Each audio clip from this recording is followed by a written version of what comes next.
So you've seen this guy, right? You know, they pulled this big scam, and one part of the scam was that the American government would give billions of dollars to Ukraine. Ukraine would give billions of dollars to this guy's, and then he would give millions of dollars to the Democrats. Do you see that? That's nice. That is called a pure swindle. That's what that's called.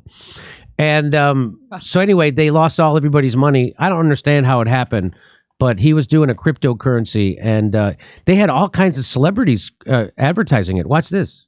He was at the top of the cryptocurrency world. 30-year-old billionaire Sam Bankman-Fried. You just need FTX. It's FTX.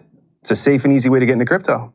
I don't think so. Super Bowl ads, naming stadiums, Steph Curry, Giselle Bundchen. We did a lot of things to try and bolster our reputation, to try and, help our brand. But in the early morning hours of November 11th, it all came to an end when FTX filed for bankruptcy and Bankman-Fried stepped down as CEO amid reports of FTX customer funds being used to pay Alameda Research creditors. This confirmed by former Alameda CEO Carolyn Ellison during an early November video meeting with employees. Alameda, the crypto trading firm also founded by Bankman-Fried. ABC News reached out to Carolyn Ellison for comment, but has not heard back. So he was using money that people gave them to pay off debts on his hedge fund. That's what that is. So if you gave that money to buy Bitcoin, he was taking that money and then they were paying off this other thing, and they're not supposed to do that. And so that's one big thing. And so here we go. So here, Snuffleupagus is going to ask him about this. Watch this. One of the reasons FTX went bankrupt is because FTX deposits were used to pay Alameda's creditors. Carolyn Ellison said you knew about that. Is that true? Best I can tell, Alameda did have a big position open on FTX. Do you see how he talks? Hey, did you use that money to pay in a shystery way to pay off this? I think I have to retract that word, by the way. In a shady way. That's what I meant to say. Retract that. I'm going to insert shady. And he immediately says, well, we had a large margin open. Like what? What? Could use English. That's why they talk like that, so you can't understand what they're saying. Here we go. Alameda did have a big position open on. We did have a big position open. Oh. What? That's so he's been able to say that to other interviewers and bullshit them. That's what that is. So let's watch. By the way, I don't think he's going to do well in prison. I don't know. I'm kidding. He's not going to face poor people justice. Okay. FTX.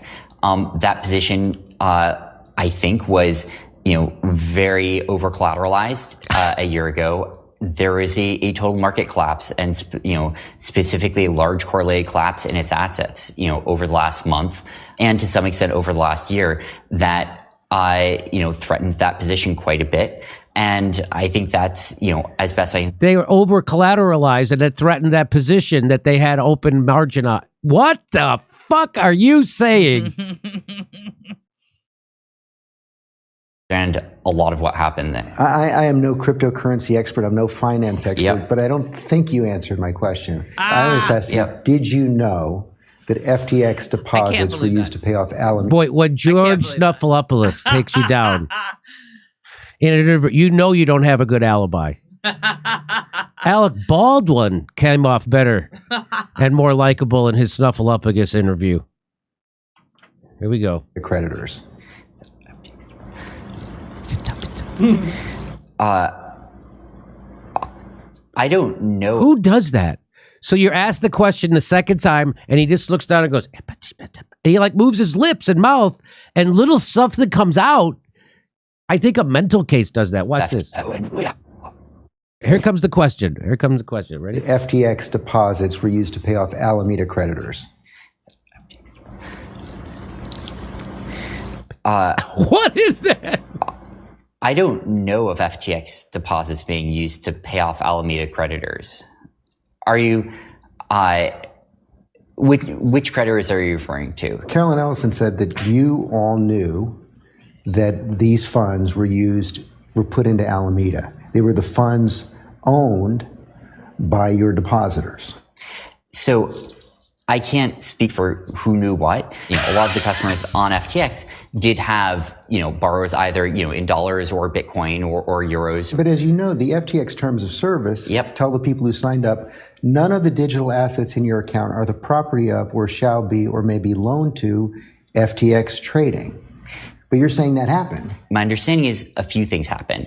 The first is there is a margin trading facility on FTX by which users can lend out funds, by which other users borrow funds. And so there are explicit cases where... Yeah, but that's not what we're talking about. You know it. There is, margin extended where there is borrow lending. If Alameda is borrowing the money that belongs to FTX depositors, that's a bright red line, isn't it? There are a lot of cases where that's actually explicitly part of the programs and that are happening. Not here. That's not what we're talking about. Digital assets may not be loaned to FTX trading. They can't be loaned out. Isn't that mental that he does that? Yes. You did that again? You want to see that again? Here we go. The earpiece wasn't helping him.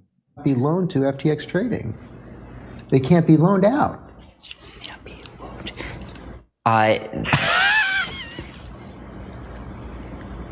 There existed a borrow lending facility on FTX. And I think that's probably covered, I don't remember exactly where, but somewhere else in the terms of service. But they'd have to approve of that. They're saying they didn't approve of it here. They're saying you approved of it. If you rewind to, the beginning of FTX, where, some customers were, I think in line with sort of existing relationships that they've had, at least in some cases, wiring money straight to Alameda Research in order to trade on FTX. So you do know, and you did know, that FTX deposits were being funneled to Alameda. So I was vaguely aware that that was how some wires were being sent in the first place. I was vaguely aware that we were doing the worst thing you could possibly do. I was aware of it, but not vaguely. Didn't that set off alarm bells in your head? So there are a lot of people who are involved in that process. And look, I really deeply wish that I had taken a lot more responsibility for understanding what the details were of what was going on there. He just didn't understand. I just didn't understand the details. And that's my sin, was that I didn't understand the details. That's his real sin. And if you can honestly say you wouldn't have risked billions of dollars of other people's money just to finance a life of wild sex parties with this Alameda chick, then go ahead and cast the first stone. This is a rehabilitation interview, by the way. I know it sounds like oh, he's really pressing him, but that's just because no one ever presses anyone in mass media today, in the mainstream media. But this is a rehabilitation. It's, how did this not set off alarm bells? Oh, it's just a mistake. Yes. Okay, well, his parents are Democratic officials. His kid's not going to prison. George Stephanopoulos, best friends with Jeffrey Epstein. They know what they're doing. They know what they're doing. Yeah, that's what it looks like. It looks like he's... And I love how they all wear shitty T-shirts. Look, I'm just a regular guy. I just wear shitty T-shirts, just like you. That was the biggest red flag of all. Is anyone who has billions of dollars and then it acts like they live a modest life. He said, "Oh, I just drive a Nissan." They had a penthouse apartment where they were having these gyno infested sex orgies and stuff like that. It's a red flag. In fact, this woman. I was watching Joe Rogan with Kurt. They pulled up a thing where she said, living not being high on amphetamines is just dumb. That's how much drugs they were taking and stuff.